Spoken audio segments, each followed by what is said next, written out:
Assalamualaikum warahmatullahi wabarakatuh. Perkenalkan, nama saya Laras Rahmadai Syafitri. Di sini saya akan menjelaskan materi usul fikih yaitu qiyas. Secara linguistik, qiyas ini memiliki arti yang mengira-ngirakan atau menyamakan.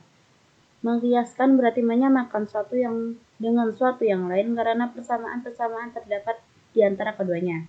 Sedangkan secara terminologis, menurut ulama usul fikih, qiyas adalah menyamakan suatu yang tidak ada nas hukumnya dengan suatu yang ada nas hukumnya karena adanya persamaan ilat hukum. Dalam bahasa yang lain bisa dipahami bahwa qiyas adalah menetapkan hukum suatu yang belum ada ketentuan hukumnya berdasar hukum suatu yang lain yang sudah ada nasnya karena terdapat persamaan di antara keduanya. Rukun dan macam qiyas. Yang pertama aslun, yaitu merupakan hukum pokok yang diambil persamaan atau suatu yang ada nas hukumnya.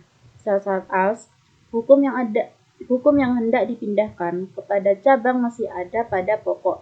Kalau sudah tidak ada, misalnya sudah dihapus atau mansus, maka tidak mungkin terdapat perpindahan hukum. Kedua, hukum yang ada dalam pokok harus hukum syara, bukan hukum akal atau hukum bahasa. 3. Far'un, yaitu merupakan hukum cabang yang dipersamakan atau suatu yang tidak ada nasnya. Hukum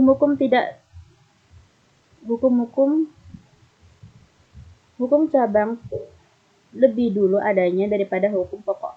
Cabang tidak mempunyai kekuatan sendiri. Ilat yang terdapat pada hukum cabang harus sama dengan ilat yang terdapat pada pokok. Hukum cabang harus sama dengan hukum pokok. Arti ilat yaitu sifat yang menjadi dasar persamaan antara hukum cabang dengan hukum pokok. Syaratnya, ilat harus berupa suatu yang terang dan tertentu. Ilat tidak berlawanan dengan nas. Apabila berlawanan, maka nas yang didahulukan. Hukum yaitu merupakan hasil dari qiyas tersebut. Lebih jelasnya, biasanya dicontohkan bahwa Allah telah mengharamkan arak karena merusak akal, membinasakan badan, dan menghabiskan harta. Maka segala minuman yang memabukkan dihukumi haram. Dalam hal ini dapat dijelaskan sebagai berikut. Pertama, segala minuman yang memabukkan adalah far'un atau cabang, artinya yang dihiaskan. Kedua, arak adalah yang menjadi ukuran atau tempat menyerupakan atau menghiaskan hukum, artinya as atau pokok. Ketiga, mabuk merusak akal, yaitu ilat perhubungan atau sebab. Keempat, hukum. Segala yang memabukkan hukumnya haram. Ilat menurut bahasa berarti sakit atau penyakit. Bisa pula berarti sebab atau karena.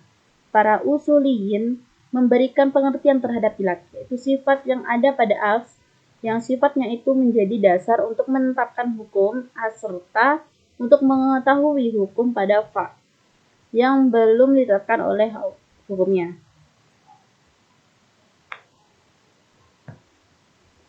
Adanya ilat, hukum itu sangat penting dan menentukan atau dapat diterapkan dalam suatu qiyas.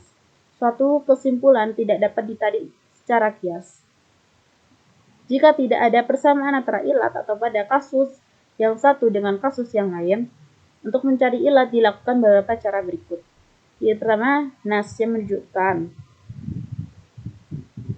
Dalam hal ini, nas sendiri yang menunjukkan bahwa suatu sifat merupakan ilat hukum dari suatu kasus.